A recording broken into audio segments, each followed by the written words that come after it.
असी पढ़े हाँ डोर मदिरा से। अकाल यूनिवर्सिटी गुरु की Kashi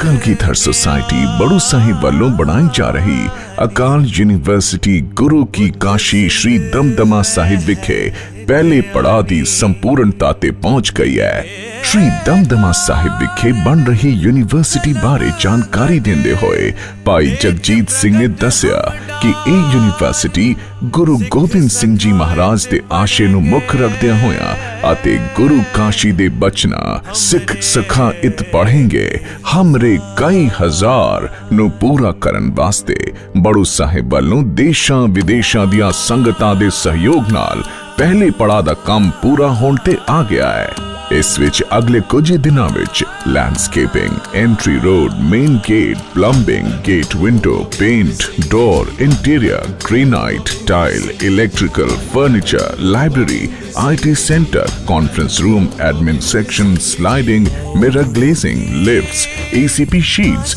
Suez treatment, draining, playground, बाथवेज, बेसमेंट का काम पूरा हो जाएगा।